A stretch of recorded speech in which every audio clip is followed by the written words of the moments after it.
Yo he emprendido cuando he entrado en corporate, he entrado a un banco y ves que ahí hay unas necesidades y a partir de ahí el emprendimiento es la solución a un problema que ves que la propia estructura corporativa no lo va a solucionar. Yo creo que el saber poner incentivos y el saber ponértelos tú a ti mismo es fundamental. Los empleados deberían ser todos socios, sobre todo los de una startup, que son los primeros que entran, ¿no? Tiene que haber inteligencia artificial, pero tiene que haber inteligencia en general, claro. Humana también. El GPT Advisor es un ejemplo de muchas empresas que va a haber ahora. Como sabemos, ChatGPT es impresionante, pero ChatGPT no tienes ninguna garantía de que lo que digas sea verdad, ¿no?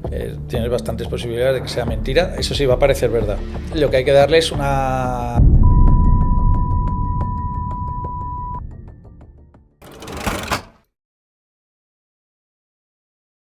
En el episodio de hoy hablamos con Salvador Mas, empresario, fundador de GPT Advisor, una empresa que tiene por finalidad facilitar la labor comercial tanto de bancas como gestoras, ¿no? Efectivamente, es un empresario que siempre ha estado ligado al emprendimiento tecnológico en el sector del corporate finance y que nos habla un poco de su forma de entender el negocio, la concepción de la tecnología, de la inteligencia artificial, y nos da muchos consejos y nos habla de su trayectoria, básicamente. Sí, exacto. También ha tenido emprendimientos pasados, de los cuales nos habla un poco, ha participado en la en la salida a bolsa de una empresa, o sea que es bastante interesante esta charla. Y nada, esperemos que lo disfruten y que aprendan mucho. Vayan para allí. Hola a todos, bienvenidos a un nuevo episodio de La Impostura. Hoy tenemos con nosotros a Salvador Mas. ¿Qué tal, Salvador? ¿Cómo estás? Muy bien, muy contento de estar con vosotros. Muchas gracias por invitarme. Gracias a ti por venir. Bueno, Salvador es experto en corporate, ¿te podemos definir como experto? No sé, experto en corporate. Bueno, algo más experto que vosotros, aunque sea por la edad. Hombre, algo sabes, has emprendido mucho. Sí. Si quieres, ve contándonos tus inicios en los emprendimientos que van de la mano con la banca, ¿verdad? Sí, bueno, yo no soy un emprendedor... Creo que es muy difícil la idea que a veces se transmite, ¿no?, a los jóvenes de emprender desde la universidad. En mi caso, por ejemplo, ha sido difícil. Yo he emprendido cuando he entrado en corporate, he entrado a un banco o en una empresa y ves que ahí hay unas necesidades y a partir de ahí el emprendimiento es la solución a un problema, claro, que hay y que ves que la propia estructura corporativa no lo va a solucionar, ¿no? ¿Con qué edad fue? ¿Con qué edad fue cuando te diste cuenta de algo? Bueno, eso te das cuenta enseguida. Nada más entrar en una entidad, en una empresa en general, te das cuenta que hay muchas cosas que no funcionan. Eso estoy seguro que pasa. Otra cosa es luego en qué momento das el salto. Yo empecé a trabajar muy joven y empecé a trabajar en la Caixa, casi como oficinista, como cajero. Como analista, ¿no? No, analista... Ni siquiera. Así lo llaman ahora. Sí, no, pero no, era en realidad banca comercial. Y bueno, aprendes muchas cosas. La Caixa, ya entonces, que hace muchos años de eso, era una empresa buenísima en muchas cosas y aprendes un montón. Al entrar en las empresas aprendes un montón. Y luego hay cosas pues que dices, bueno, son mejorables, o esto se podría atender al cliente mejor de esta manera, o se podría hacer este producto mejor, o a lo mejor resulta que no estás en la empresa en la que están preocupados por el tipo de producto que a ti más te gusta, y poco a poco pues vas viendo las oportunidades. Yo siempre que estoy en corporate, entonces mi carrera, por resumir un poco, va de corporate, o monto una empresa. Esa empresa es comprada por otro corporate, por así decirlo. Trabajo en ese corporate durante la empresa. Salgo de esa, he montado otra startup, montas de cero. De nuevo se puede vender a otro corporate. Y entonces mi carrera ha sido un poco como entre corporate y startup. Pero las startups nacen de las cosas que yo veo en bancos, sobre todo, que es donde he trabajado más, que no funcionan y que digo, joder, pues esta se puede resolver. Y a veces, como resolver las cosas desde dentro es tan complicado, dices, pues me voy y la monto fuera. Y bueno, y es eso. Y al final tienes un poco la confianza de que como el corporate innova tan lento y le cuesta tanto generar cosas ejecutivamente buenas, pues al final dices, bueno, pues si no me va muy bien la empresa, pues ya se la venderé a alguien, porque es como una pieza que ellos no son capaces de hacer, es más fácil hacerlo desde fuera, y además el propio mundillo corporate es así, ellos al final prefieren comprar eso porque saben que es la situación, no es una cuestión que esté hablando mal de eso, es el funcionamiento. Claro, sí. Yo creo que las organizaciones, a partir de que tienen un número de empleados relativamente bajo, te diría, no sé, más de 50 o no sé, por ahí, se hacen muy complicadas. Sí. Y la productividad empieza a ser decreciente o negativa. A veces es negativa, a veces cuando contratas a uno más, produces menos, ¿no? Claro. Y eso pasa, depende de la empresa, pero eso pasa relativamente pronto. Por eso, ahora lo bonito de todas las startups tecnológicas y todas estas es que si las ves desde Google hasta ahora OpenAI y tal, da la impresión de que son muy pocos en realidad. Sí. Los que están mandando ahí son como una pandilla de amigos que están... Y cuando pasa eso... ya tienen que ser otros perfiles. O sea, el que escala eso y el que lo industrializa, y eso ya requiere otros perfiles. ¿A qué te refieres con otros perfiles? Pues, no sé. Financiero. Bueno, financiero o... Sí, alguien un CEO... De todo. También comercial, ¿no? También comercial. Claro. Vender a escala es distinto de montar un producto. O sea... El paso de startup a scale-up, eso, que es como se conoce, eso son dos momentos muy distintos, muy distintos. Startup, al final, startup aquí es que hablamos de startup como una empresa. Startup es el principio de la empresa cuando estás montando un experimento y estás viendo si funciona o no funciona. Claro. Eso es una startup para mí.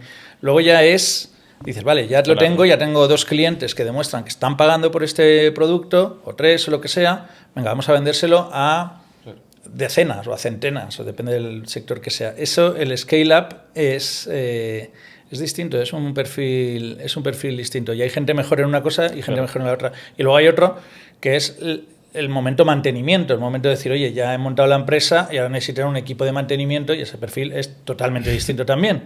¿Tú crees que hay o sea, que es habitual que startups acaben fallando o cerrando porque no son capaces de dar ese salto, e incluso gente dentro del equipo ejecutivo reconocer que a lo mejor no es su punto fuerte y por lo tanto tienen que tomar un paso atrás o a un lado?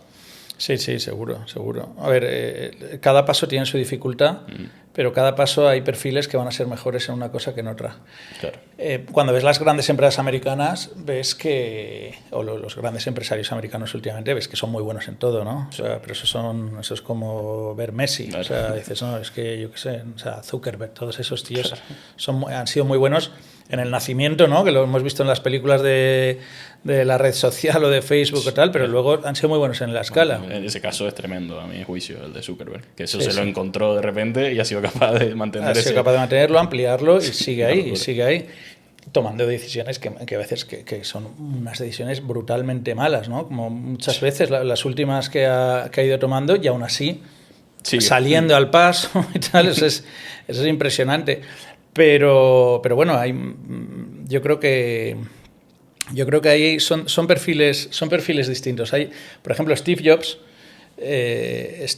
era un startupero, era un creativo de producto. Y dicen que la parte operativa, en la parte operativa, en la parte de escala, en la parte de ganar eficiencia, de saber a qué proveedores hay que contratar, de saber cómo vendemos en China y tal, eso no era él. Él era el producto. No, ¿cómo se llama el presidente de ahora? Tim Cook. Es Tim Cook. Tim Cook era el director de operaciones de eso. Claro, ¿qué ha pasado con Apple? Al cabo de muchos años, pues bueno, productos nuevos, los que sacan fracasan bastante. O sea, yo creo que el único producto que ha medio funcionado es el iWatch, ¿no? Sí, claro. Porque el iWatch yo creo que sí que debe tener un buen beneficio. Pero las gafas de Apple, por ejemplo, que me las compré en Nueva York yo hace 2 años, creo que he sido el único tonto que las tiene. Las tengo por ahí por casa tiradas y muchas cosas que estamos con los mismos productos que inventó Steve Jobs. Entonces al final pues dices, bueno, pues pero yo qué sé, pues creo que Tim Cook fue artífice, por ejemplo, de que el vidrio, que yo soy muy malo en todo esto de material y en química y tal, el vidrio que necesitas para montar el iPad, montar el iPad y el iPhone, es que creo que se quedó el monopolio de toda la producción en el mundo. O sea, el monopolio no me acuerdo cómo se llama eso, el monopolio de compra. Sí, o sea, sí, compró sí. todo el material. De manera que el siguiente que llegaba para imitar el iPhone, que era Samsung, la barrera de entrada era que le tenía que comprar el vidrio ese, que no me acuerdo cómo se llamaba, a Apple. Claro. Eso, o sea, esa operación no se le hubiera ocurrido nunca a Steve Jobs, porque está creando otra cosa. Claro. O sea, es decir, Tim Cook es un genio de la operación. Claro. O sea, entonces, en cambio, Steve Jobs pues, era un genio de otra cosa. Entonces, yo creo que es igual que cuando lo ves en un equipo de fútbol. No hay muy pocos jugadores que sean capaces de jugar bien en todo, o de ser el mejor en todos los sitios. Pues cada uno tiene que asumirlo. Y creo que es bueno eso, porque además así vas a ser más feliz. Porque si no, luego en tu trabajo vas a intentar hacer cosas que no... Claro. O sea, yo creo que es mucho mejor... O sea, las cosas, honestidad, ¿no? Las cosas malas que tengas o las cosas menos buenas, o sea, mejora, pero no insista, o sea, pero vea por dónde eres bueno, ¿sabes? Vea en qué soy bueno. Mira, soy bueno en esto. Y entonces ataca eso y sé muy bueno en eso. Y en lo otro, pues hombre, sí, defiéndete, pero no ¿Te ha pasado alguna vez a ti emperrarte con algo que a lo mejor no Sí, hubiera sí. sido mejor delegar? Sí, bueno, seguro muchas veces. Eso me ha pasado y me seguirá pasando. Bueno, posiblemente cada vez menos. Es verdad que con la edad cada vez sí que sabes delegar más y sabes que es mejor delegar más algunas cosas. Pero bueno, yo tengo bastante asumido que yo no soy bueno haciendo escalas, el scale-up. Y que crear una cosa que no existe y pasarla a uno, ¿no? Como dice Peter Thiel, ¿no? De from zero to one. From zero to one es mucho, Claro. porque es una cosa que no existía y ahora es uno. Y claro, entonces dice, bueno, no, pero es más de from zero to 1000. Bueno, sí, pero from zero to one es infinito, la división es la misma. Esa ha sido un poco tu estrategia, ¿no? From zero to one y luego... Bueno, mi estrategia a mí me hubiera gustado que fuera también, que también hacer más, pero es verdad que ahí me cuesta más. A mí las empresas cuando ya empiezan a escalar me cuesta más. Y también en el sector el sector mío en el que yo me he movido, la mejor manera de escalar yo he visto que es ir a alguien que ya tiene una plataforma, ¿sabes? Entonces ahí sí que escalas, porque realmente ya no estás buscando... Por ejemplo, yo cuando vendí la empresa anterior que vendí, que era Finametrics, teníamos un software que era un software de gestión de carteras que vendíamos a entidades financieras, ¿vale?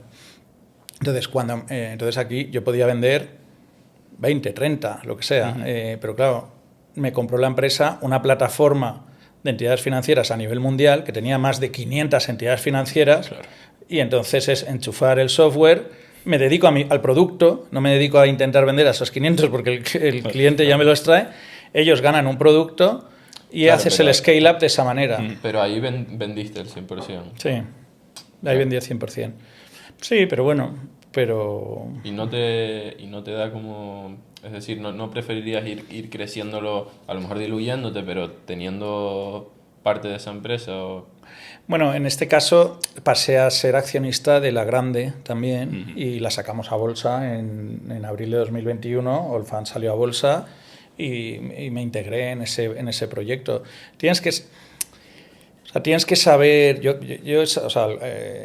por ejemplo, en una empresa anterior vendí, quedándome capital, vendí el 60% y me quedé el 40%, por ejemplo.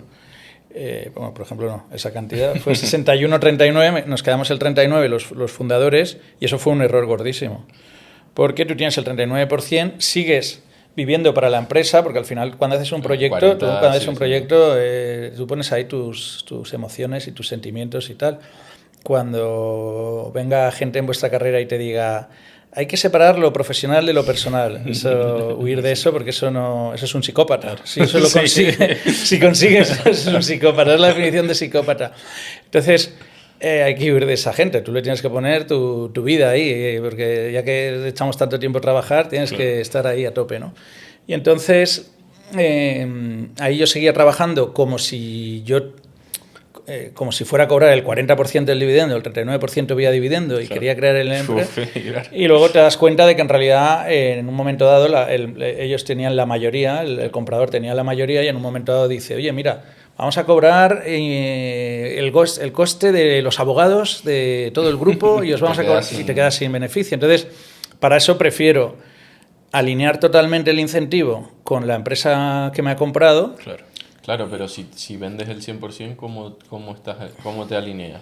Bueno, te dan acciones Te de dan las acciones otras, de una empresa, claro. te dan acciones de la otra y la otra también tienes.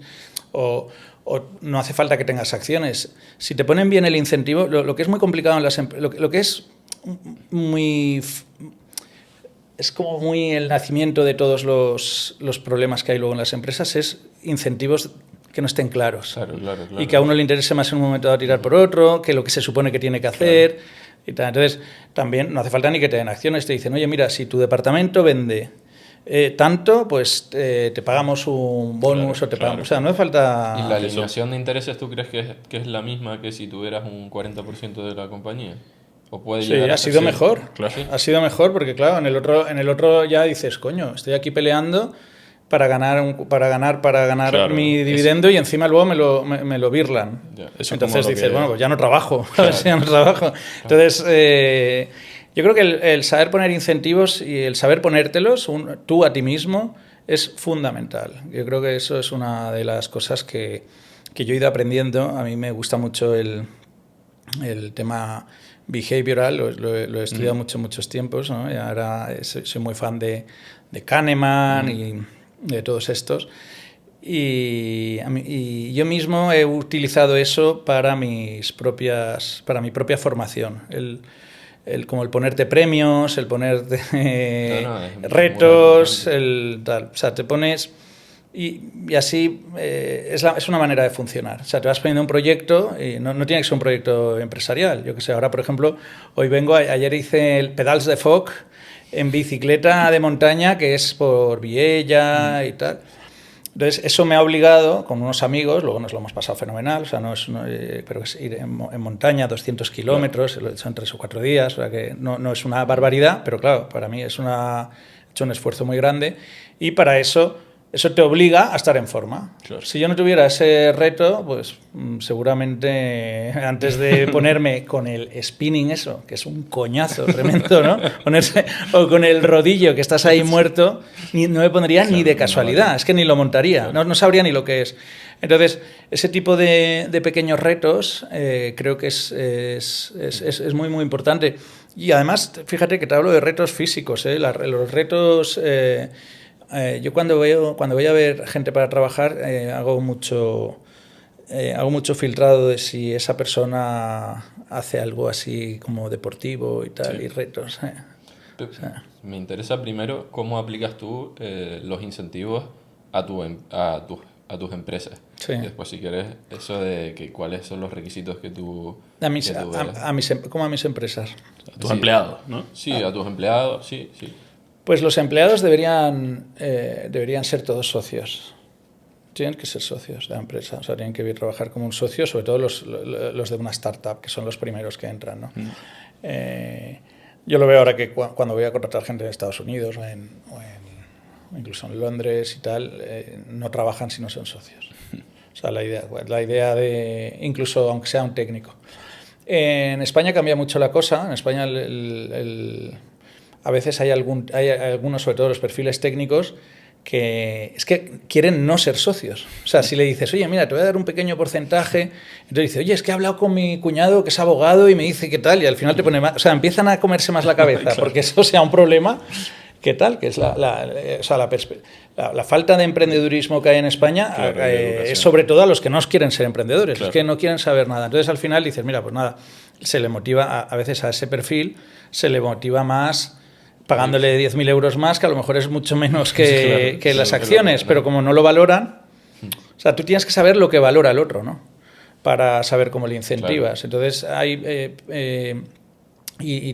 y también lo entiendo que haya técnicos que no valoran eso porque no se fían. Al final también ha habido mucho mucho timo de stock options y de no sé qué, de cosas así como que no son, que dicen, bueno, pero dame dinero y ya está, ¿sabes? Dame algo de dinero y ya está. Entonces, hay gente que valora eso y hay gente que valora otras cosas. Entonces, al final tienes que conocer a la gente, pero lo ideal para mí es, sobre todo los primeros que vas teniendo, que sean socios y que sean socios y que quieran serlo. Obviamente que digan, joder, Claro. es que, porque así el alineamiento es total. Claro.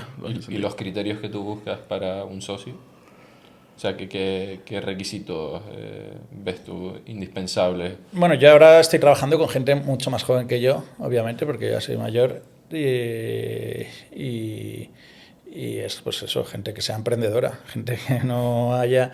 esa es otra frase de Steve Jobs que decía, en esta empresa no fichamos a gente y le decimos lo que tiene que hacer. Fichamos a gente para que nos diga lo que hay que hacer. Claro. Entonces, claro, tú tienes que tener ese tipo de perfil, por lo menos en las startups. Luego ya tendrás que tener cargos ejecutivos y un CFO, un financiero que le tienes que decir, oye, pero aún así desde todos los ámbitos se puede aportar valor como socio.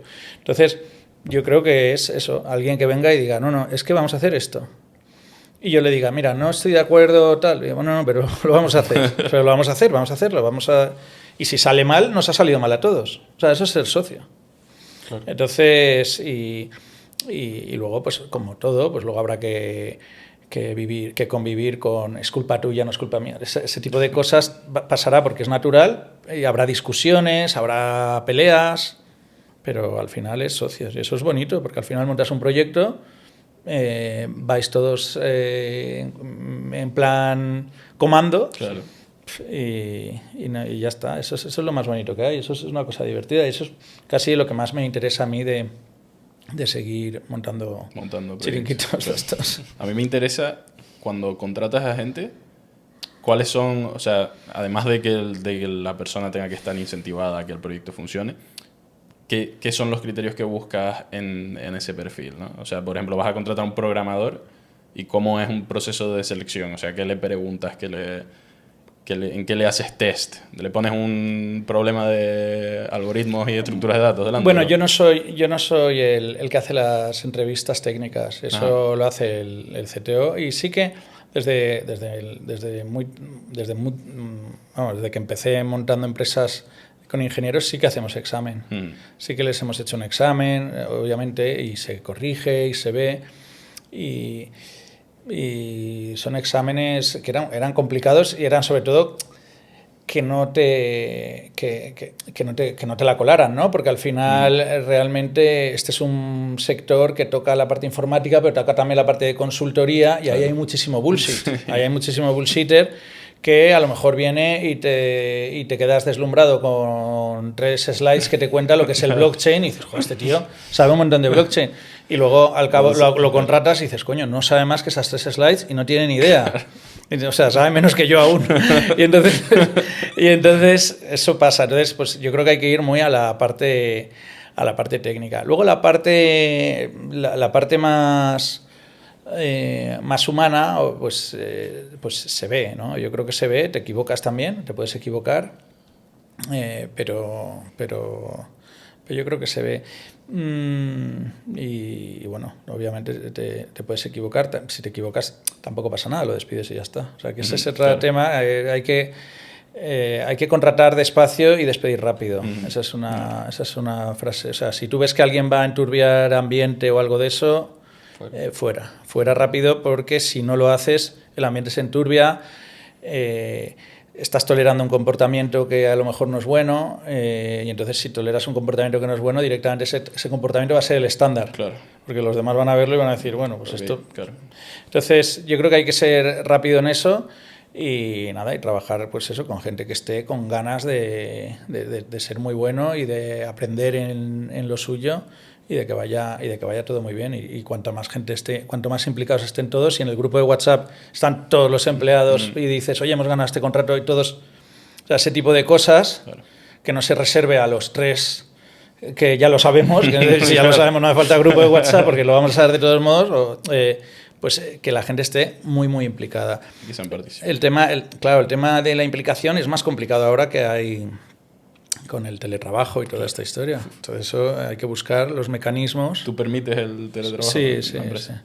Sí, sí, sí, lo permito y no nos va mal. Yo creo que no... En la época anterior, en la época Allfunds, cuando nos compró Allfunds, cuando aquí ha habido el catalizador de eso ha sido el COVID, ¿no? Fue la pandemia. Entonces ahí en 2020 no había teletrabajo y a partir de 2020 hubo intensivamente teletrabajo y fue una crisis muy grande para mí, porque gestionar primero se nos fueron muchísimos técnicos, o sea, no fue solo el teletrabajo, fue que de repente el informático venía a una empresa de Israel y antes estaba trabajando en Valencia ganando 30.000 o 40.000 euros y era tal, y de repente y estaba bien pagado, y de repente competías con alguien que le pagaba 70.000 euros y encima le dejaban casa que... Luego hubo un poco de rebote porque a la gente también trabajar sola ha habido gente que lo ha llevado mal, estar todo el tiempo solo, aunque estés en una multinacional, también ha habido gente que lo ha llevado mal y ha habido una vuelta al presencial, pero... Y, por ejemplo, nosotros ahora estamos contratando juniors de ciencia de datos, justamente de la carrera de ciencia de datos, y hacemos que vengan y va también los técnicos y va a la oficina por lo menos 3 o 4 días a la semana, tres días mínimo. 3 días mínimo. Y el lunes siempre, porque si no, no arrancas. Sí, o sea, hay ciertas cosas que está bien y luego sí que se puede compatibilizar. No hace falta, no hace falta que sea 100% presencial. Es verdad que ahora la moda, sobre todo Sam Altman y tal, dice que no se puede sacar un proyecto si no es presencial. Lo entiendo. Pero bueno, se pueden hacer otras cosas. También tienes la ventaja de que tienes un tío muy bueno. Claro, te aumenta el mercado. Claro. Ahora el CTO nuestro está en Palma de Mallorca, es muy bueno, muy bueno, y si no, pues a lo mejor no lo hubiera tenido en ese momento. O sea, el mercado se te amplía, te amplía la oferta. Y está súper implicado y estamos muy on fire todos. O sea, que no hay que demonizar. No, yo creo que es un tema... O sea, que hay gente con full remote que tiene empresas ultra rentables, ¿no? Y luego te sale Jamie Dimon diciendo que work from home, sí, pero los fines de semana. Sí. Y dice, pero entonces, ¿qué hago? Bueno, también, por ejemplo, Amazon hizo una vuelta a la oficina, ¿no? Y también son movimientos que suceden... O sea, son como tendencias que se hacen un poco también por hablar y tal, pero al final en Amazon lo que querían era recortar empleo, por empezar, y luego buenos ingenieros que trabajaban en su casa han dicho no, y se los han quedado. Claro. O sea, quiero decir que al final todo... O sea, que todo es... Me quito al... Exacto, ¿no? Todo es, o yo qué sé, cuando dicen, no, ahora vamos a pasar, eso también ha pasado ahora mucho, ¿no? Con la IA, vamos a pasar todo el servicio lo van a llevar IA. Y digo, bueno, pues a lo mejor te estás pasando, ¿no? Todo el servicio al cliente va a llevarlo la IA. Dices, bueno, pues a lo mejor te estás pasando y luego ves que es un poco mentira. Yo creo que ahí hay mucha publicidad, en este tipo de mensajes hay mucha publicidad de corporate. Por ejemplo, la de Jamie Dimon es como, oye, mira, aquí se trabaja y esto tal, no sé qué. Y claro, lo leemos y nos gusta lo que dice, pero luego la realidad es que habría que ver si eso es verdad en el 100% de los casos, etc. Claro. Ya que sacamos, si quieres decir, ya que sacamos el tema de la IA, me interesa tratar eso porque durante toda tu carrera has utilizado la tecnología para innovar dentro de ese sector financiero, ¿no? Y ahora tu último proyecto es GPT Advisor, que es precisamente utilizando la IA para la gestión de carteras, ¿no? Sí, bueno, es más para el asesoramiento, más que para... O sea, en realidad el GPT Advisor nace, es otro proyecto como lo que decíamos antes, ¿no? Estoy en una empresa muy grande, nace ChatGPT, o nos enteramos que existe ChatGPT en noviembre de 2022, y ahí es cuando digo, ostras, esto es muy divertido, ¿no? Porque esto va lo que veo que va a cambiar sobre todo es la narrativa de las cosas, y la narrativa de las cosas es muy importante. Hay un libro muy chulo que se llama Narrative Economics, que os recomiendo. La narrativa es muy importante, y en el sector del asesoramiento es súper importante, porque al final la manera en la que tú le cuentas a tu cliente cómo van sus inversiones influye un montón. Si una misma rentabilidad, un 10%, imagínate, contada bien o contada mal, puede llevar a que el cliente se vaya o no, y la rentabilidad es la misma. Y eso es muy interesante. Y no solo por el lado comercial, sino también porque lo tienes que hacer de una manera rigurosa. Tienes que contar bien qué es lo que ha ido bien de la cartera.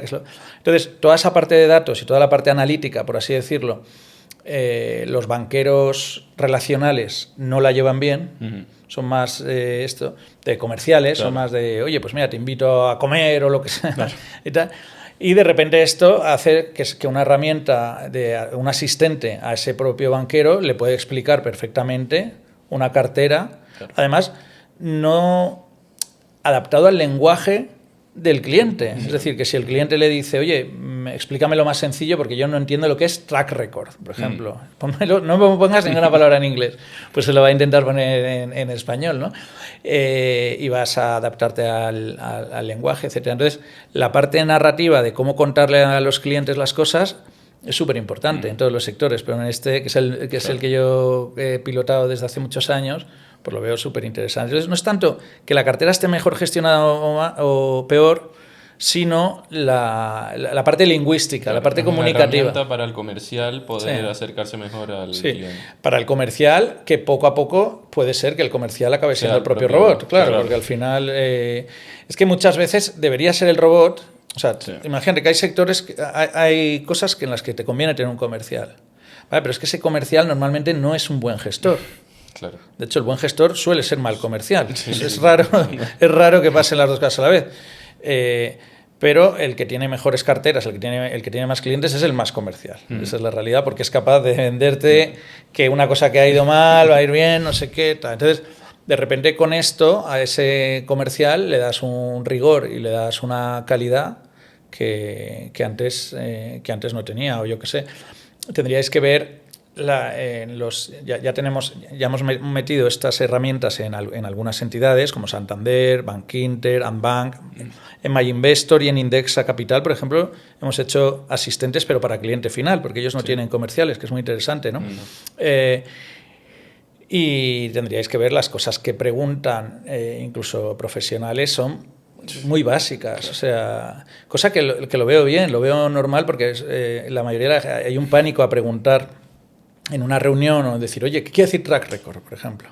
Y entonces a lo mejor hay alguien que no lo entiende y a lo mejor es un tío que sí que sabe mucho, pero no sabe esa palabra o lo que sea, y le da vergüenza preguntar, y esto te lo quita, este mecanismo te lo quita. Entonces es una herramienta que va a mejorar la formación.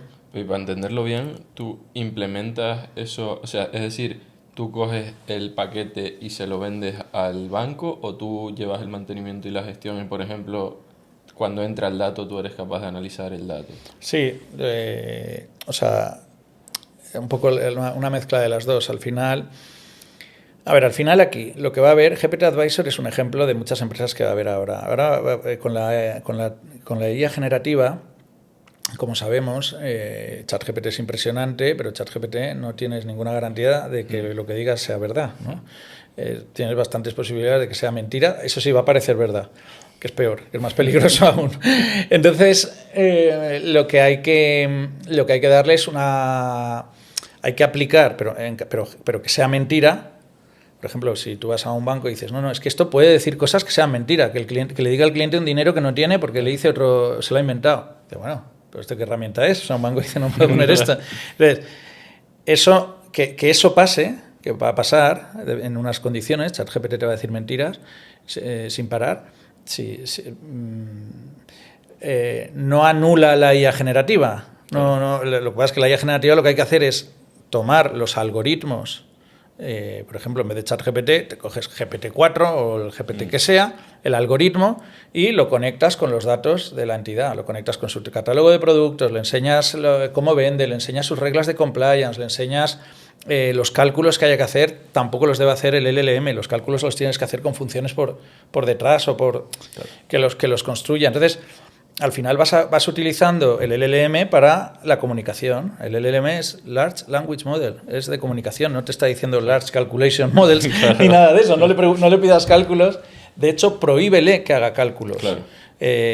Cuando esté pidiendo un cálculo, entiende que te está pidiendo que hagas el cálculo, pero lo haces en otro lado, Claro. haces el cálculo y luego se lo das y dices, ahora explícaselo. De hecho, es que es malo haciendo cálculo, pero es muy bueno traduciendo una query SQL, por ejemplo. Claro, ¿no? claro, Entonces, claro, si tengo esa potencial... Porque es un modelo de lenguaje. Claro, es que es un modelo de lenguaje, es un modelo lingüístico. Entonces, como ha pasado con todos los hypes y con todo esto y con todas las cosas que se ponen muy de moda, pues la industria, por lo menos en el caso mío, en el caso de la banca, lo entiende muy mal, crean una burbuja tremenda, Claro. se creen que la tecnología va a hacer cosas, no entienden la tecnología, se creen que va a hacer cosas que no va a hacer bien y a partir de ahí llega un poco la decepción, Claro. que es en un comité de dirección, le enseñan al presidente del banco, mira, mi cuñado ha preguntado y le ha dicho, y dices, bueno, claro, es que lo has hecho mal. Claro.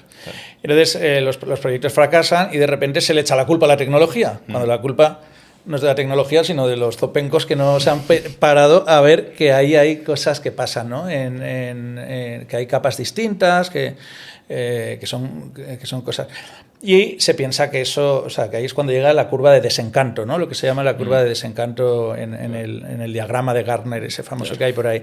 Pero claro, ¿qué pasa? Que no es verdad. El problema es que no se sabe utilizar. Si se sabe utilizar el lenguaje, estamos también trabajando mucho con el regulador. Yo estaba con la CNMV esta mañana, que estamos haciendo un sandbox, estamos haciendo unos experimentos muy bonitos con CNMV, y cuando la entiende, ve el peligro, porque dice, coño, esto es una herramienta que me va a vender lo que sea, Claro. con los argumentos, o sea, va a ser súper persuasiva, y eso es peligroso en finanzas, porque obviamente te puede vender cualquier timo financiero, o sea, CNMV obviamente se da cuenta del peligro, pero por otro lado dice, jolín, pero esto me aumenta un montón la inclusión financiera. La inclusión financiera quiere decir que va a haber gente que puede entender cosas que ahora no entiende.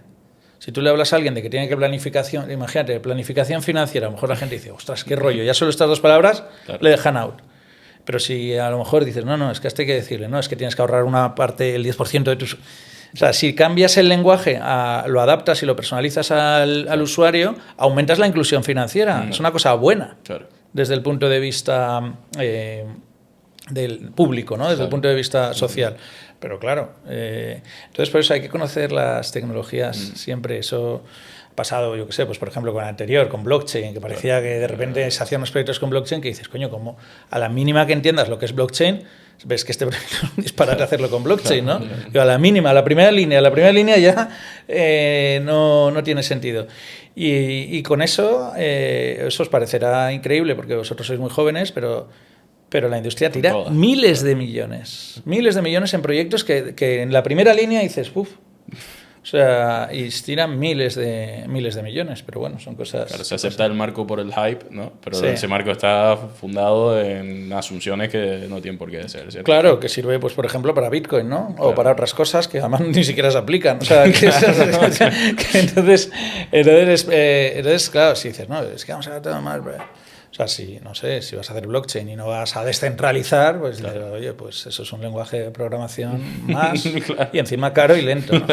Entonces, no sé, pues ese tipo de cosas pasa muy a menudo, que la propia industria es como muy... O sea, se toman decisiones muy por las modas. Y bueno, siempre ha pasado y supongo que siempre pasará, porque a lo mejor incluso piensas, oye, pues invierto en blockchain y digo que he hecho un proyecto en blockchain y no sé qué, a lo mejor sube la acción. Claro. ¿Sabes? Entonces al final eso es otro incentivo malo, ¿no? Exacto. Eso y que tengo tanto dinero y que casi que me renta tirarle un poco a todos los proyectos y a ver si sale bien, pues, bueno. Pero es que entonces tienes que hacerlo bien también. También, Claro, o sea, si tiras a todos, si los tiras todos con ese criterio, los vas a tirar todos a basura. O sea, tiene que haber inteligencia artificial, pero tiene que haber inteligencia en general, humana también. Entonces, es complicado porque a veces en organizaciones brilla por su ausencia. Claro. Incluso de manera individual todos son listos o todos son inteligentes, pero si pones un equipo de trabajo pueden salir las cosas más estúpidas, que desde fuera dices, coño, pero ¿cómo has decidido eso si todos los que hay ahí tienen dos dedos de frente? Claro. Para cerrar el bloque de la inteligencia artificial, una pregunta que a mí me parece muy curiosa hacerle siempre a emprendedores es si en el momento actual volverían a hacer el proyecto que han emprendido o si cambiarían a otro proyecto y en ese caso, ¿cuál sería? ¿no? O sea, tú, si ahora mismo no tuvieses GPT Advisor, ¿fundarías GPT Advisor? Sí. Sí, sí, sin duda, sin duda. Lo fundaría, obviamente, ahorrándome errores, pero lo fundaría, ¿no? Yo creo que el proyecto nuestro de IA, o sea, es lo que os digo, en todas las industrias el despliegue de la IA va a ser lento, porque se tiene que amoldar la IA a un montón de reglas de negocio, las propias entidades, las propias empresas son muy lentas, culturalmente va a ir a un ritmo mucho más lento que al que va la tecnología. La tecnología es alucinante, que los algoritmos son cada vez mejores, claro. Es todo alucinante, piensa ya mucho más y mucho mejor que el humano más listo, ¿no? Entonces, pero eso no quiere decir que vaya a haber un despliegue en el que se tiene que adaptar a las reglas de negocio de cada sector. Entonces, esas empresas yo creo que van a así, por lo menos durante un tiempo, empresas que van fusionando los dos mundos van a existir durante años, creo yo. Entonces, claro, al final lo que pasa es que tú cuando montas un negocio como el que yo he montado con mis colegas de GPT Advisor, tampoco lo montas diciendo es que sé la respuesta, sé lo que hay. Claro. Tú tienes que ir es por eso digo que es una startup. Tú tienes que ir aprendiendo. Entonces lo que tienes que montar es una empresa con una estructura financiera y de flexibilidad brutal. Claro. Entonces tienes que estar pensado, es que casi tienes que ser la famosa, ¿cómo era esa? Antifrágil. Tienes que montar una empresa antifrágil que digas, bueno, si es así, bien. Si es así, es una putada, pero saldremos mejor parados que el resto. Entonces todo ese tipo de... Al final es el camino. El camino como se lo dicen mucho en los emprendedores, lo de pivotar, ¿no? Pivotar, vamos a pivotar. Bueno, más o menos la idea está bien, pero pivota todo lo que haga falta. Claro. ¿Reconoces alguna... De igual manera que reconociste la oportunidad de GPT Advisor, en otros sectores o en otras industrias, para alguien que nos esté escuchando y que quiera tener una idea concreta, pues en la cadena logística se puede hacer esto o tal? No, es que no conozco más industrias, pero el que lo conozca, el que esté en una industria, lo que tiene que hacer es acercarse, estudiarse cómo funciona esto y entender bien. Si tú entiendes bien tu industria y entiendes la tecnología, vas a buscar aplicación que tenga sentido y vas a ser un innovador, porque al final el innovador es alguien que aporta valor no haciendo inventos, sino trayendo negocio. Claro. Entonces, eso, el que tenga la capacidad esa, claro, el tío que ya está en su sector y está más aburrido que aburrido y ni siquiera le apetece leerse algo técnico, pues no tiene salida, pues ese ya se va a quedar ahí, ¿no? Por eso hay tantos, claro. Y tan pocos emprendedores, tan pocos innovadores, pero esa es la ventaja que tiene el que se lo lee. Claro. Algo que me parece muy divertido que te he escuchado es la diferencia que tú haces entre, que a veces no se aprecia a primera vista, entre un directivo, un corporate, un alto puesto, a un empresario, un emprendedor. Sí. Bueno, eso es que, sobre todo en las grandes empresas, ¿no? En las grandes empresas los puestos que hay arriba son políticos, ¿no? No son... Y eso lo vemos cada vez más, además, cada vez son más políticos y cada vez son peores. Entonces, eso cuando se habla, yo qué sé, que el presidente de Telefónica, cuando sale en la tele, dice, no, es que es el empresario, tiene empresario, lo que... Eso no es un empresario, eso es alguien que ha llegado ahí haciendo... escalando, sí, maniobras políticas bueno, fíjate que ahora justamente, ahora que hablamos de Telefónica, ha salido Payete, que había hecho maniobras políticas, pero dentro de la empresa, por lo menos eran políticas dentro de la empresa, ahora ya ha entrado en políticas de fuera de la empresa, te han metido un político. Claro. No se sabe cuál es su mérito. Entonces, pues eso, si este señor, que no sé cómo se llama, el presidente de Telefónica, o los de Indra, que son, todas las de empresas que son las empresas punteras de España, están copadas por la política, por políticos y por política. Entonces, pues eso de empresario no tiene nada, eso sería más correcto decir político. Claro. Es la realidad, que son políticos, o están puestos ahí por políticos. Si te ha puesto ahí un político, eres un político. Me da igual, es que me da igual lo que seas. ¿Y cómo afecta eso al libre funcionamiento empresarial? Bueno, eso en general, eso es como un síntoma, ¿no? Eso no, quiero decir que eso es lo que te delata cuál es cuál es el entramado empresarial que hay en España desde hace muchos años, ¿no? Son empresas, o sea, si te fijas, salvo, a lo mejor ahora me equivoco, ¿no? Pero había muchos años que es que en el IBEX 35, salvo Inditex, que fue una empresa nueva creada por un empresario, todas las demás eran empresas semipúblicas. Claro.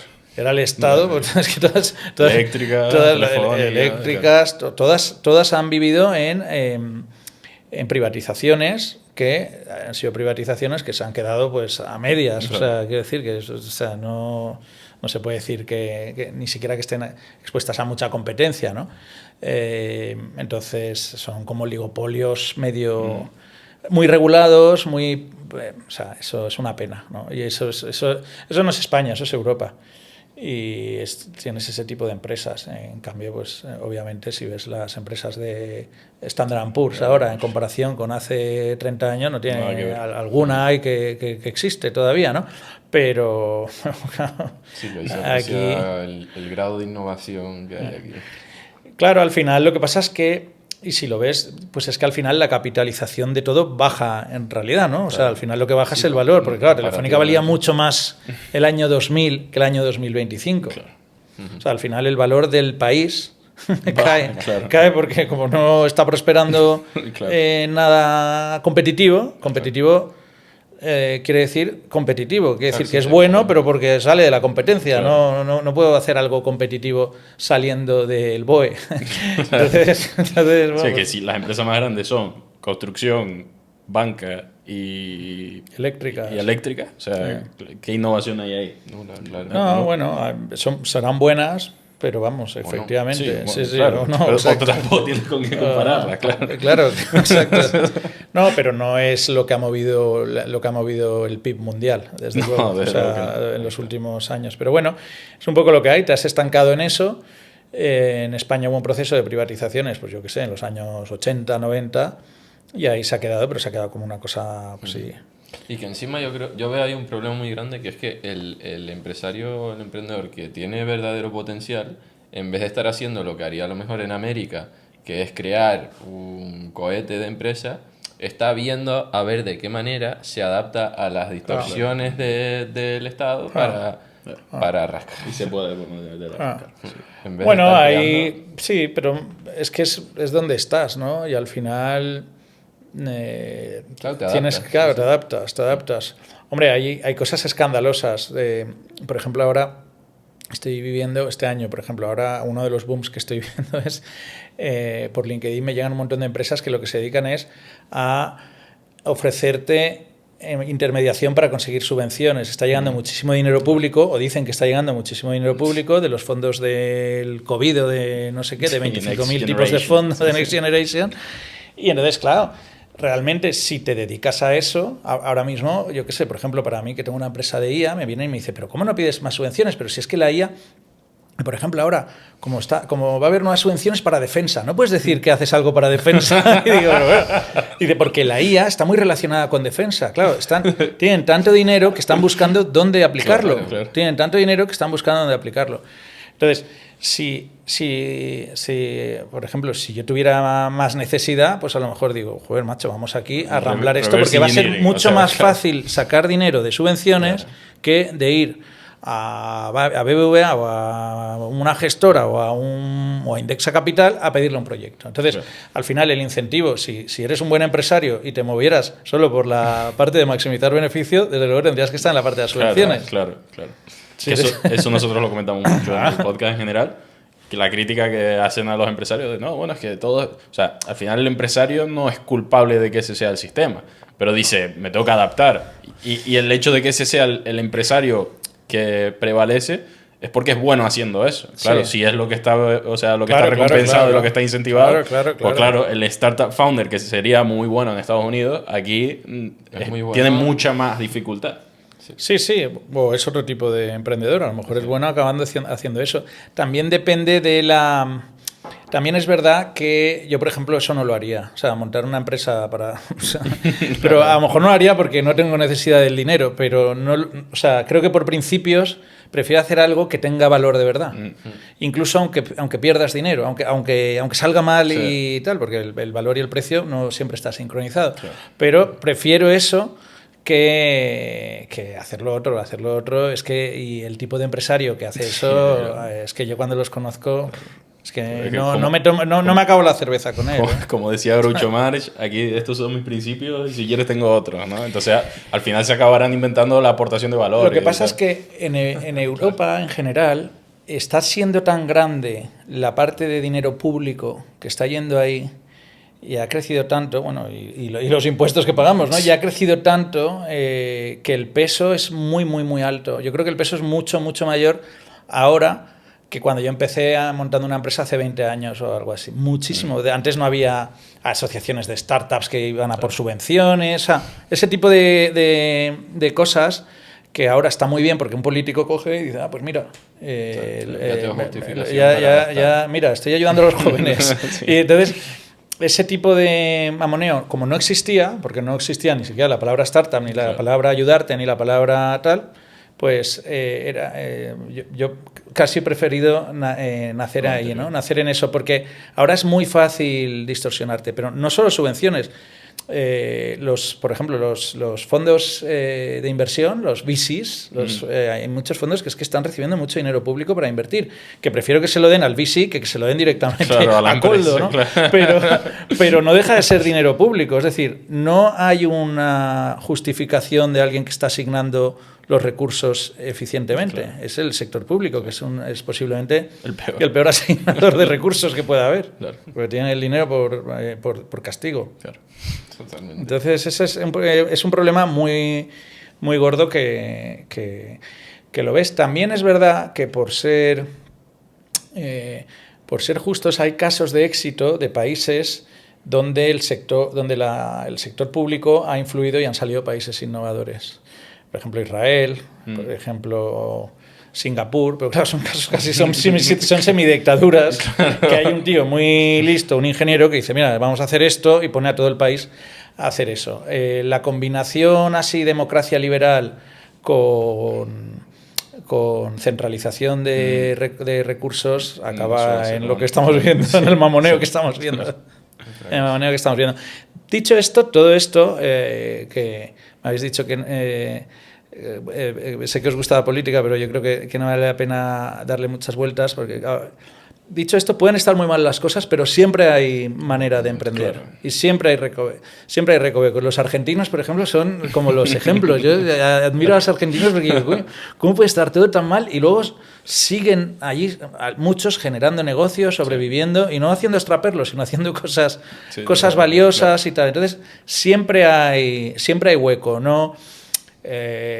No es eso, yo qué sé, hay muchos chavales de vuestra edad que me dicen, no, es que nos tenemos que ir. Digo, bueno, no es necesario. ¿Sabes? Sí, una cosa es juzgar la realidad y otra cosa es victimizarte. Exacto, no es necesario, exacto. Conoce la realidad, tienes que saber qué es eso, pero no debes coger la realidad como excusa, porque eso no es una excusa, eso es verdad, es un mamoneo, son unos manguis, todo eso, pero no te excuses, porque trabaja con lo que hay. Claro. Trabaja con lo que hay.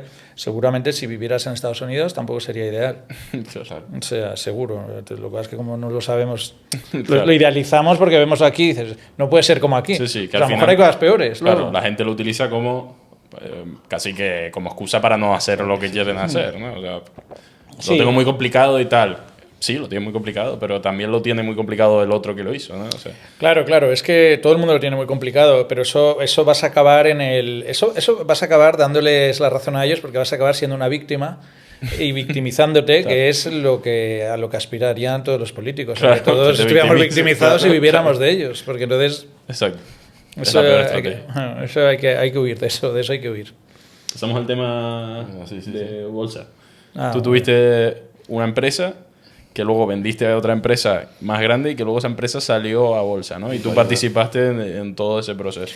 Sí, bueno, yo a mí una empresa con la que estoy muy contento porque he estado estos años allí trabajando, he estado más de 5 años, que se llama Allfunds.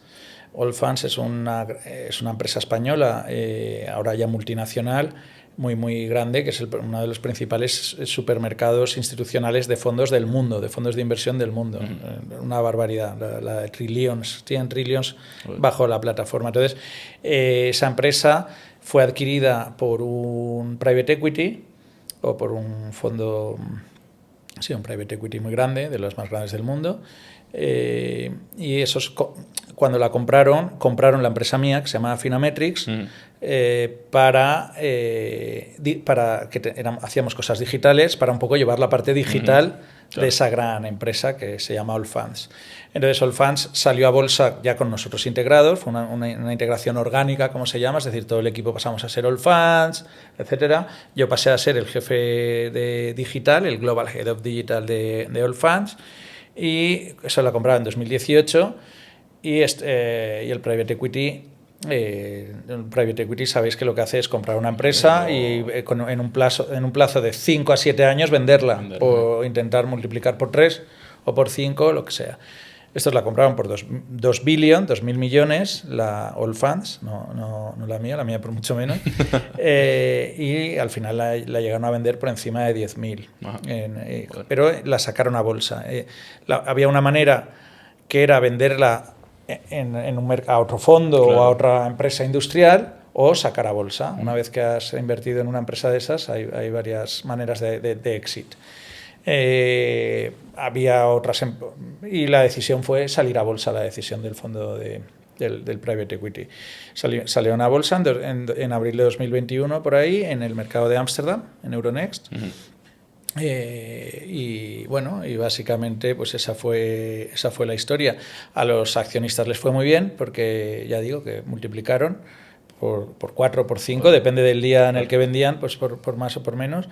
Luego, al estar en bolsa, a medio plazo, ha habido gente, eso está pasando no en Allfunds, sino en general en todos lados, que dicen, oye,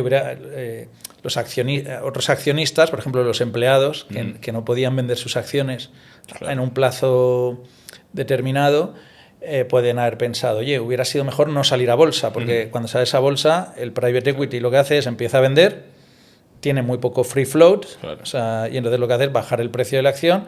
Cuando el empleado puede salir a vender, pues ya de repente dice, coño, mis acciones ya no valen nada. Claro. Ya no valen nada. Entonces, cuando puede vender, dice, bueno, vende ahora. Entonces, tú has visto el valor de tus acciones muy alto, que es casi peor, y de repente ves que no vale nada cuando puedes vender. Esto no lo he vivido en Allfunds, esto lo he vivido en más sitios. Esto lo he vivido en Terra, por ejemplo, en Telefónica. O sea, que esto... Digamos que los grandes inversores siempre tienen, eso es como, son las ballenas, ¿no? son ballenas, y los otros, y los directivos o los empleados o tal, pues esos son pobres pececillos. Entonces, estás un poco a expensas de eso. Eso es cómo funciona. Claro, el problema de salir a bolsa es que el mercado te valora y sobre todo si quieres vender, pues baja el precio. Entonces el precio subió a 10.000, pero ha llegado a bajar casi otra vez a los 2 o a los 3.000. Y esto ha pasado no solo en Allfunds, sino en muchísimos procesos, hasta el punto que ahora, si os fijáis, hay muy pocas empresas que lleguen a salir a bolsa, ¿no? Hace 5 años había un montón de IPOs, sobre todo en el mercado tecnológico o en fintech, sobre todo, y ahora es muy, muy complicado. Que realmente el beneficio de salir a bolsa, es decir, los pros y contras, ¿cuáles son? Bueno, el pro es que consigues liquidez y que puedes vender. O sea, vas con intención de conseguir liquidez, ¿no? Bueno, liquidez sí que consigues, porque lo que pasa es que si pones mucho en venta, baja el precio, la consigues a un precio más bajo. Claro. Pero si la quisieras vender, siempre que hubiera... Hombre, a no ser que ya no hubiera compradores interesados a un precio. Claro. Pero es más fácil conseguir liquidez ahí. Entonces, lo mejor es salir a bolsa. O sea, desde un punto de vista de empresa, de mercado, al final no hay mejor mercado que la bolsa. Claro.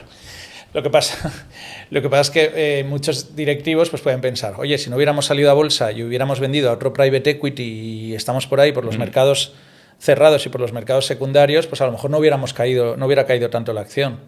Claro. No tienes tanta liquidez, pero a lo mejor no cae. Pero no cae, ¿por qué? Porque a lo mejor no estoy enfrentándome al mercado. Porque, claro, es más fácil... Que a lo mejor el que no caiga esconde, esconde algo, ¿no? Claro, es más fácil que tú y yo digamos, oye, esta taza te la voy a vender por 10 euros. O sea, sí, pero a lo mejor el mercado no conoce realmente lo que haces y no te está valorando bien. Y luego es un impedimento para ti, pues por ejemplo, lo que hablamos antes, si quiero hacer una ampliación de capital y el mercado me valora 30 veces lo que facturo, sí. Claro, eso es un impedimento porque si yo quiero hacer una ampliación, el que quiere entrar va a entrar a 30 veces. No, estoy de acuerdo, sí, el mercado bursátil puede no valorarte bien, puedes estar mal valorado, pero el mercado secundario de over the counter, por así decirlo, peor aún. Claro. O sea, ahí puede hacer lo que quiera. Claro. O sea, ahí puede hacer lo que quiera. Es decir, es más fácil que sea...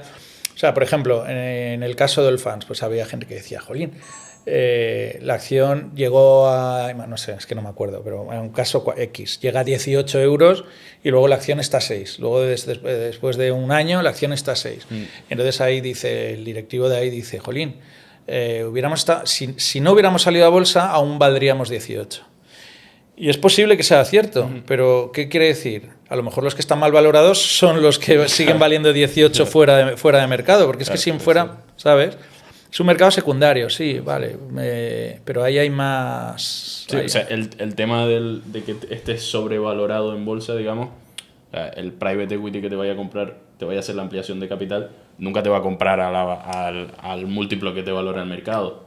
A menos que estés muy mal valorado y que te quiera subir para... Bueno, pero entonces podría haber una OPA. O sea, si estás muy mal valorado, muy infravalorado por la bolsa, podría venir alguien y decir, alguien se va a dar cuenta. Si nadie se da cuenta, será que tiene la razón. Seguro, pero yo el problema que le veo es a estar sobrevalorado más que infravalorado. Sí, pero te da igual, porque no decides tú la valoración que tienes. No, es verdad que está sobrevalorado, pero está sobrevalorado porque el propio mecanismo de la salida a bolsa, lo que haces el día de la salida a bolsa o los meses previos a la salida a bolsa es overpromising. Claro. Estás diciendo, voy a hacer no sé qué, voy a hacer tal, voy a hacer millones de cosas que no vas a hacer. Es que yo solo lo entiendo para empresas que, o sea, yo más que la liquidez, o ¿cuál era la otra ventaja?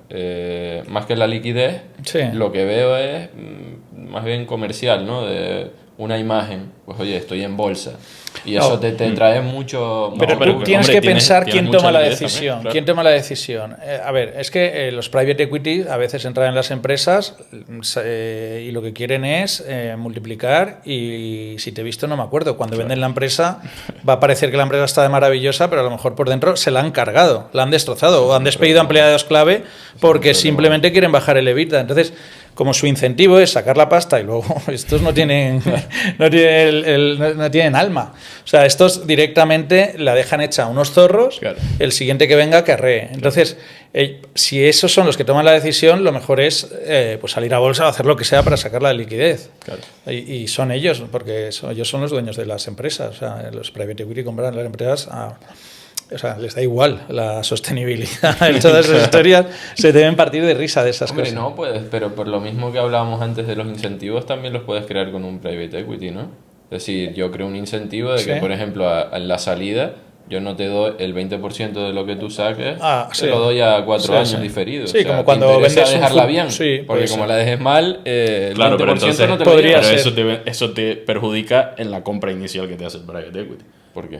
Porque el private equity te compra una valoración sabiendo que luego en 5 años te saca bolsa. Pero si tú le dices, no, pero las acciones las tienes que sacar a tanto tiempo, ¿sabes? O tienes que ir a porcentaje, te dice, vale, pero entonces en vez de una valoración de 10 veces EBITDA, es de 8 o de 7. Sí, ¿sabes? Pero bueno, ahí tienes el sector en el que estés, ¿no? No, se podrían hacer muchas fórmulas como esas. Esas son fórmulas tipo las de los futbolistas, que dice, oye, si el tío va a la selección, le pago al equipo de origen. O sea, haces ese tipo de cosas. Que hay menos azar, es decir, yo en una salida en un mercado secundario puedo cubrirme las espaldas, pero es que sacar una empresa a bolsa, a no ser, pues eso claro, yo no tengo ni idea, pero a no ser, desde mi punto de vista, que sea por un aspecto comercial o que realmente ya seas muy grande y sí te vaya a aportar liquidez de forma asegurada. Pero es que si no, te puede traer mucho mal y ahí no puedes cubrirte las espaldas. Es decir, salir a bolsa es un riesgo, claro, es un riesgo. Y, o sea, quiero decir que te asumes muchos riesgos. De hecho, ya te digo que la mayoría de las empresas están más cómodas detrás del telón. Claro. Pero claro, O sea, el problema es que es raro que una empresa que no tenga financiación de un private equity salga a bolsa. Entonces, Pero el problema- normalmente pero- sale a bolsa porque la ha comprado un private sí, equity que quiere sacar. Pero siendo el problema de la bolsa todos esos problemas que decís, ¿verdad? El problema se está generando en lo que está pasando en los mercados privados. Claro. Porque ahí sí que no validamos si vale bien o vale mal. Y ahí está habiendo falta de liquidez. Es decir, que el problema es que al final no hay exits. O sea, o salen a bolsa o tiene que haber Claro, dinero claro, en algún sí. momento dado. Entonces hay muchas empresas que no las están... porque al final estas empresas invierten a 5 a 7 años porque su inversor invierte a 5 o 7 años. O sea, el inversor quiere recuperar el dinero en 7 años. Entonces ellos han invertido y tienen que venderla. Entonces, como no lo pueden vender, el otro se va quedando sin liquidez. Es decir, ahí se puede crear un problema de iliquidez y de, Claro.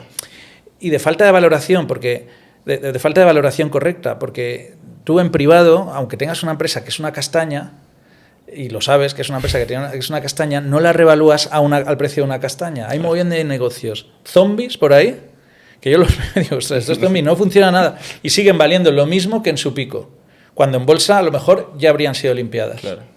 ¿Sabes? O sea, que Bueno, en el mercado de VC me imagino que pasará constantemente, ¿no? Sí, sí. O sea, las sobrevaloraciones simplemente por Claro. esto tiene que valer más porque si Claro, no... claro. Si no, es que estamos haciendo mal el fondo. O sea, soy yo el que le doy el valor. Claro. ¿Sabes? Entonces, sí, claro. Por eso digo que ojo con los mercados privados, que es un mecanismo ahí. Siempre se ha hablado mucho de porque fallaron las economías comunistas, ¿no? Y una de las cosas era porque, claro, los precios no indicaban dónde había que asignar los recursos. Entonces, eso está funcionando un poco así, porque yo veo algunas cosas que dicen, no, es que esto... todo el mundo internamente sabe que, de hecho, yo creo que hay empresas que no se cierran porque porque Claro, tienen que seguir hay un ahí tejemaneje ahí tienen que seguir ahí en la cartera de alguien. Claro. Entonces, En el proceso de bolsa, me imagino que eso, se me acaba de ocurrir, puede ser interesante. Siendo jefe de digital, ¿tuviste que hacer mucha auditoría tecnológica? O sea, ¿tuviste que colaborar mucho en auditoría tecnológica para salir a bolsa y que estuviese todo el sistema bien auditado? ¿O fue más o menos estaba todo bien estructurado? con los analistas, porque lo nuestro era más la parte de crecimiento. A Allfunds le vino bien comprar la empresa nuestra porque al final Allfunds es una empresa muy tradicional, ya una empresa de más de 20 años y con eso compraban una capa de innovación y de fintech que no tenían, y eso hace, sobre todo cuando salió en el año 2021, que aumente el ratio. Claro. Aumenta el ratio de valoración, porque no es lo mismo que seas un commodity, que puedes tener un múltiplo de 5 o 7 veces, o un banco, que los bancos tenían unos múltiplos ridículos, que una tecnológica que tiene 20 veces. O sea, la valoración es por 5. Entonces, obviamente a ellos les fue muy bien, pero la parte era sobre todo contárselo a analistas y tal. No sé, o sea, no es... Especialmente complejo el proceso. No. Bueno, el de salir a bolsa, o sea, seguro Claro, que sí, pero la lo parte que financiera y tal, pero yo lo que Claro. hacía era, si me preguntaban cosas de digital, las explicaba. ¿Y las eso cosas que hacíamos. cómo funciona? ¿Vienen analistas de compradores interesados y Sí, te preguntan? Sí, hay analistas y te preguntan por los proyectos y por los planes de crecimiento y tal. Y luego, yo no te creas que a mí me llevaban mucho a esas entrevistas porque yo era luego el que los tenía que hacer. O sea, yo era entonces, ahí obviamente ahí van a llevar al que cuente la cosa más exagerada, ¿sabes? La exageración más grande. Y yo como tampoco, claro, y yo para decir, no, es que vamos a facturar 300 millones en esto. Claro. Si luego era yo el que lo tenía que hacer y sabía que eran imposibles, pues no me llevaban. Imagínate, claro. Pero en cambio había que decirlo. Entonces llevan a uno que no tiene ni idea y que le va a decir luego que todo es fácil y tal, a uno que... Es importante que se lo crea el que Exacto. lo está viendo. Bueno, no sé si se lo cree o no se lo cree, pero es un mundo... Es como un póker, ¿no? Sí. O sea, entonces, sí.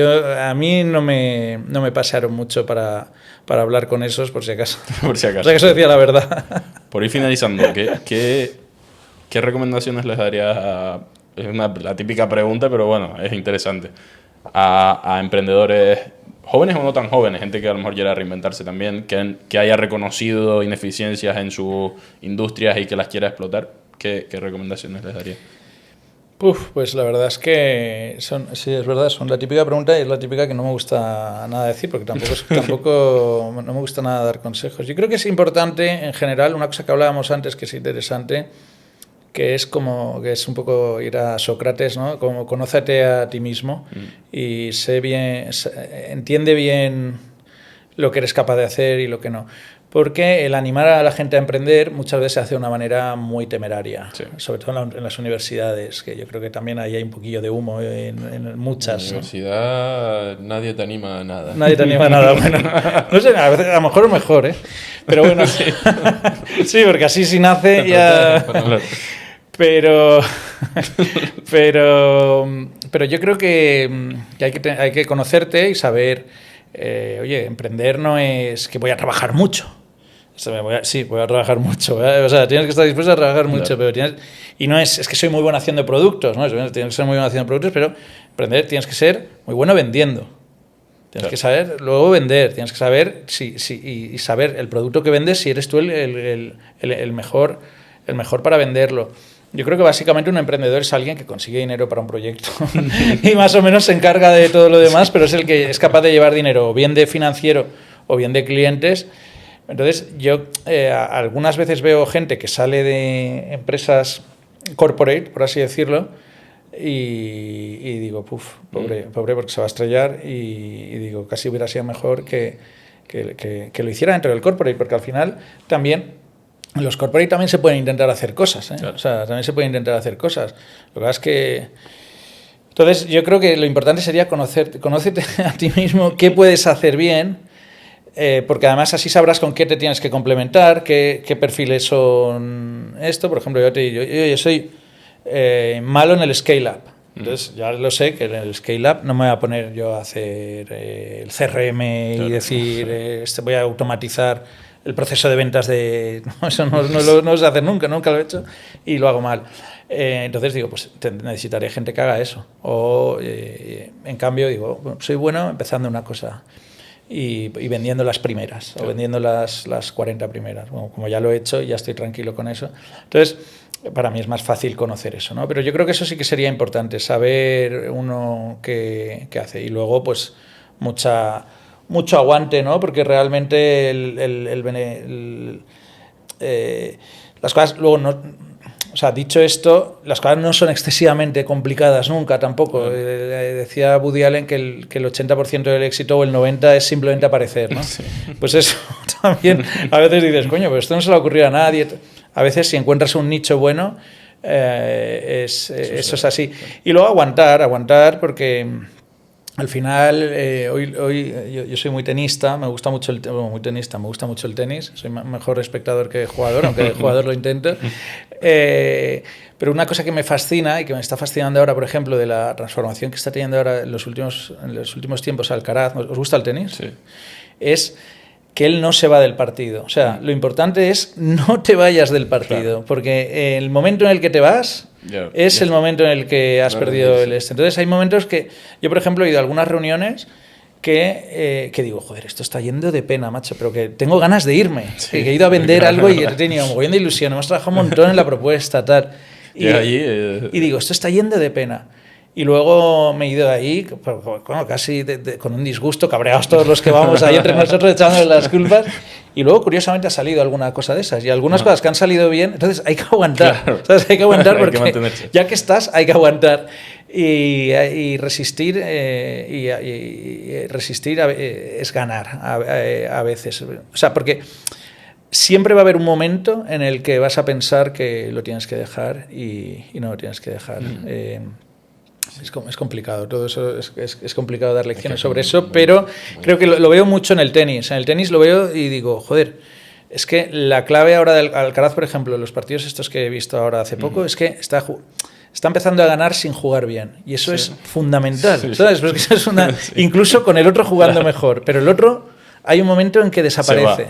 Se va. Y eso es lo que le pasaba al Alcaraz antes. sí, bueno, ahora le puede volver a pasar en cualquier partido, pero le ves y dices, jolín, eso es madurez, que es decir, tengo que aguantar ahí. Entonces eso pues es entrenarlo, ser consciente de eso y tal. Eso, yo, pues trucos míos, ya os los he dicho antes, pues ponerte retos, pequeños retos, estar entrenado. Tienes que estar entrenado. Entonces, eso no me acuerdo cómo hay una frase que dice que cuanto más duro sea el entrenamiento, menos sangras en la batalla o algo de eso. Claro. Pues eso, entrénate y nada, y mucha suerte, porque a todo esto la suerte es como el otro 90%, además del otro 90% es la suerte. Bueno, pasamos a... Antes de la gran pregunta te quería preguntar, porque mucho de lo que tú haces, como ya has dicho, es el aspecto comercial, es decir, una vez ya está el producto, venderlo. ¿Qué claves darías así como concretas de tanta prueba y error que has tenido a la hora de vender? A la hora de vender, yo creo que eso es un tópico, pero que es cierto. O sea, el mayor defecto que veo en la gente que vende mal es que no escuchan.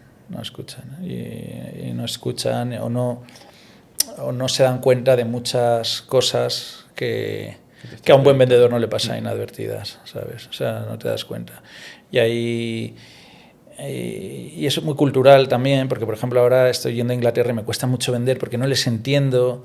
O sea, ya voy entendiéndolos, ahora estoy yendo yo a la venta en Londres y, por ejemplo, ya he aprendido que si alguien te dice, this is very interesting, no sé qué te está diciendo, esto me importa una mierda, vete ya, o sea, pero eso, claro, esa parte cultural no la aprendes practicando. Entonces, tienes que aprender eso. Y yo en eso también he sido bueno. En algunos casos que vas a una reunión con 12 directivos de banco a venderle un producto y ni se presentan, claro. Y tienes que incluso adivinar quién es el de tecnología, quién es el comercial, qué tal, pensar quién es tu aliado en la reunión, claro. Y quién es tu falso.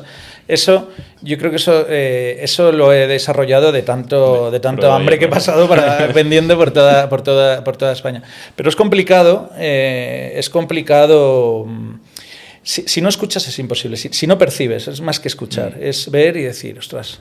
Claro, y ir modificando tu pitch en función de lo que vas detectando del otro. Sí. Si tú vas con tu pitch preparado y tal, mal. O sea, tú tienes que ir ahí y... A diagnosticar, casi. Sí, sobre la marcha. Yo tengo la tesis de que lo mejor es dejar que hable la otra persona lo máximo posible, claro. Y una vez ya sé lo que quieres, decirte lo que quieres escuchar. Claro. Eso es como el truco de los adivinos. Los adivinos, si tú hablas un poco, te voy a adivinar. Claro. Te lo debe adivinar todo. Por lo menos lo que... Sí, cuanto más... Lo que pasa es que el cliente a veces no habla, o sea, no quiere hablar. Pero un buen comercial es eso. Luego hay otro típico fallo del comercial, que es que le hace, como o sea, ha oído este consejo que acabamos de dar, le deja que hable, pero luego no le hace ni puto caso. Entonces digo, por eso, eso es casi peor. Claro. Si le dejas que hable, pilla toda la información, todos los inputs que te ha dado, ¿no? Entonces lo hacen como porque es lo que hay que hacer, claro, pero queda un poco mal. Es como el meme ese de me leí cómo ganar amigos, influenciar a la persona, y entonces, Salvador, ¿qué opinas de esto, Salvador? Sí, exacto. ¿Tú crees que para vender Salvador hay que...? Sí, pues eso, exacto. Pero yo creo que te tiene que dar mucha información y tienes que estar muy, muy abierto con todo. Es más complicado online. Vender online es muy complicado. Vender con Teams y todo eso es muy, muy complicado. O sea, vender una reunión humana, digamos, con Teams y todo eso es muy complicado. Porque te da muchísima menos información. Te da información todo. Si vas a un sitio, yo qué sé. Todo, sí. Todo. Sí, y que es como más frío. O sea, sí. Incluso haciéndolo, o sea, incluso... Claro, como pierdes tanta información intangible, porque tú tampoco te estás dando cuenta ni estás analizando eso, tú estás intuyendo. La intuición, sabes que la intuición no es una cosa mágica, la intuición es un proceso cognitivo. Claro. Lo que pasa es que tú no te estás dando cuenta de que te estás dando cuenta. Claro. Entonces, pero eso se le llama intuición, pero es que has pillado millones de cosas de una persona que se acaba de sentar en su puesto de trabajo o en su tal. Millones, lo que es que tú ni te das cuenta. Entonces, lo que tienes es que estar ahí manejando eso, y ahí hay que estar... Por eso eso sí que fíjate que los chavales más jóvenes,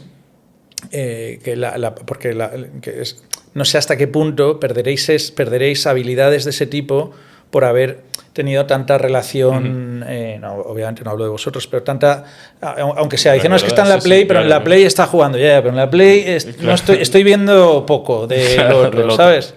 Entonces, no sé hasta qué punto toda esa vida de calle, ¿no? Sí, hace yo creo que nosotros estamos ahí en el límite.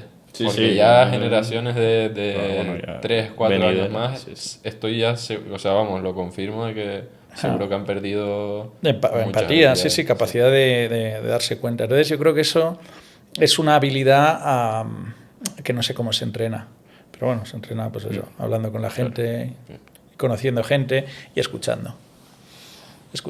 Tienes que saber a quién escuchar. Si escuchas a un papanata, pues no lo escuches. Pero si escuchas a alguien interesante, pues intentar juntarse con él. Y pues yo creo que es interesante. Vamos con la pregunta.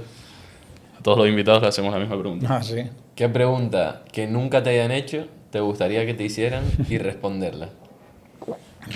No tiene que ser de lo que estamos hablando. Vaya. Pues la verdad es que no sé, eso es muy... Es que tampoco me hacen preguntas, pero no lo sé. O sea, a ver, dadme unas opciones, venga. Una vez nos dijeron, por ejemplo, ¿crees en Dios? Y luego respondieron. Luego es que aquí se percibe de la personalidad del invitado, se ve el que tiene otra cosa completamente distinta. Por ejemplo, a mí cuando yo lo pensé, digo, que ¿quién es mi artista favorito? Mi cantante favorito. O que si creo en Dios, o que si no sé qué. Y el otro dice, que por qué lo que hago en mi empresa. ¿Sabes? Entonces, es como esas dos vertientes. Ya. Bueno, no sé. Si... El tema de creer en Dios es interesante y además tiene relación con todo lo de la IA para mí, porque yo no soy practicante ni practico ni creo mucho en una religión formal, aunque hay muchas que están muy bien montadas y tal.